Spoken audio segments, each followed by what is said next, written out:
Pasagana, mapagpala at maligayang araw sa ating lahat. Ang mami kong vlogger, ako po yun. Kukonti pa tayo, hindi pa ako pwedeng mag-live.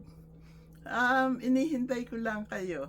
Pag ready na kayong makita nyo kami ulit sa live, namimigay, masaya, nagkikipagkwentuhan sa inyo. Pinapatawa namin kayo. At nakakatulong kami kahit papano.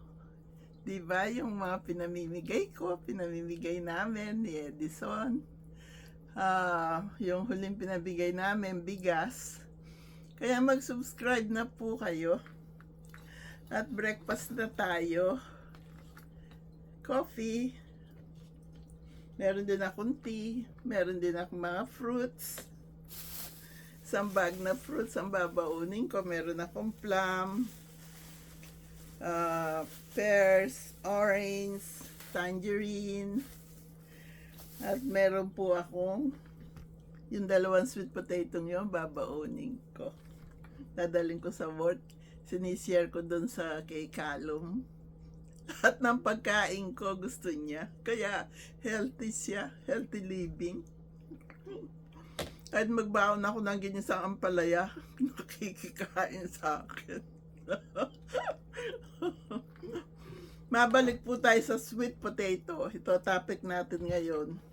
Curious na ang iba kong mga subscribers. Love ko kayo. Bakit palagi akong maraming binibili sweet potato? Lalo pag naka-sale at yung size na gusto ko, eto. Ang dami kong binili. Kung hindi ako pinigilan, isang sako bibilhin ko. Ganito po yan. Ang sa opinion ko, ang sweet potato, ang laki po na naitutulong sa akin. Masigla akong kumilos, palagi akong nasa good mood. Walang masakit sa katawan ko. Mabilis ako maglakad. Araw-araw naglalakad ako. Malakas ang resistensya ng katawan ko. Kaya yan po ang hiwaga ng sweet potato sa buhay ko. Pag nag-for good na kami sa Philippines, magtatanim ako ng maraming sweet potato. Lahat ng mga lumagpas na ng 50, bibigyan ko sila ng sweet potato every day. Nilaga, in-steam na. Maganda po in-steam kasi yung balat na yan, masustansya din po yan. Kaya, yun po nagagawa ng sweet potato sa akin. Hindi, wala akong masakit sa likod, sa bewang, sa balakang. Wala. Happy ako, nakaka-happy, nakaka-good mood din po ang sweet potato. Kaya pag mister nyo, may hinihingi kayo, nagsungit, pakainin nyo rin ang sweet potato.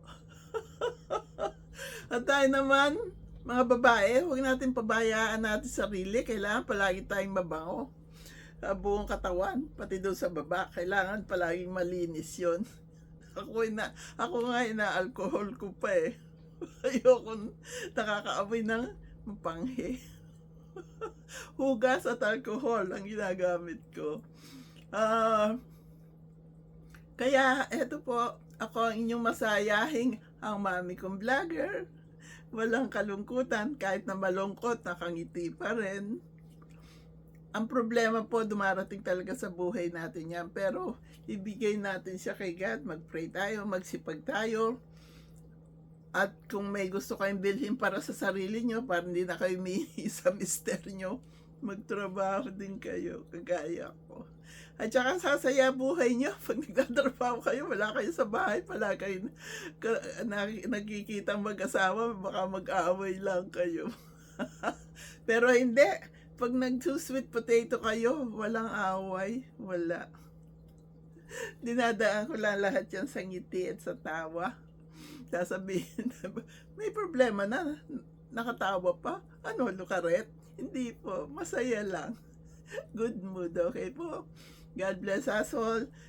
Tatapusin ko na itong aking sweet potato dahil may pasok po ako ngayon. Tapos na yung holiday.